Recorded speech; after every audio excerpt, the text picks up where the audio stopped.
tayo ng connector.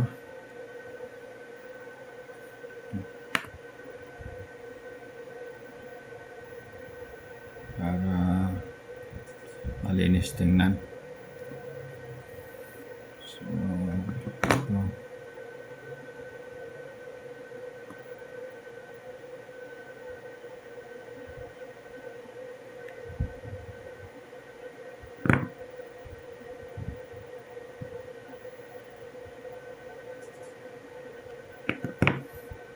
Bali ito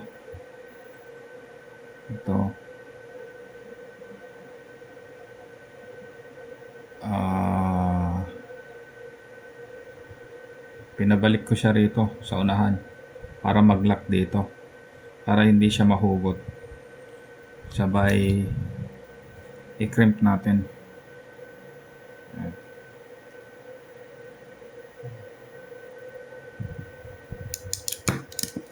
Yan. So ayan o. Tsaka natin, maganda to kasi meron siyang to parang rubber seal para hindi pasukin ng tubig. Ang ganun o. Kita nyo yan? Yan. Bali 6 pin pala to. Ayan. Saong ganyan.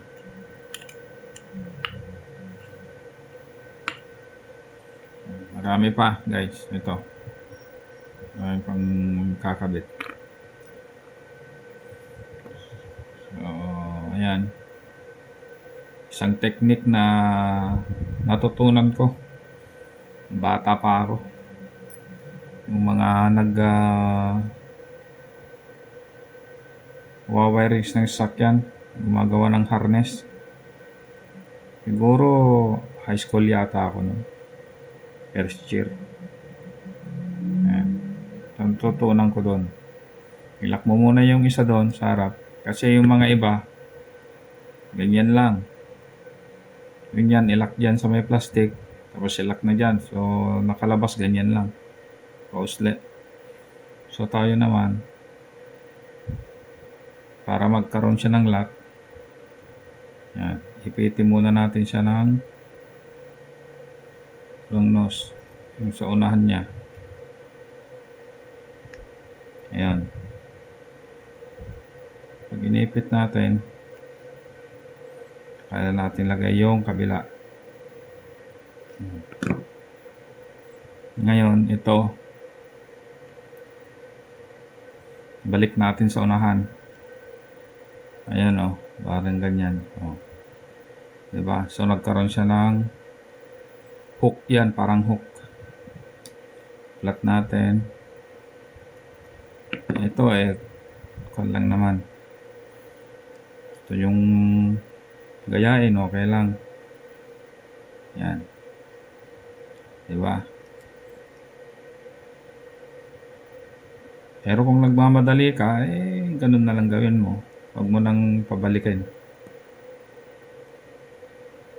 Yan. O.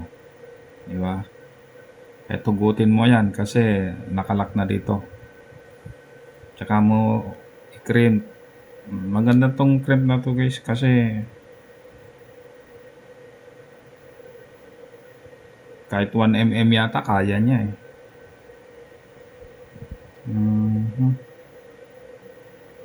Yan. Yan natin dyan. Natin i-crimp. Yan. Ito yung ginagamit ko sa solar din. Sa MC4. So, ayan. So, marami pa. Pero hanggang dito na lang. Ganun lang. Ang technique para hindi siya mahugot. Yan. Okay.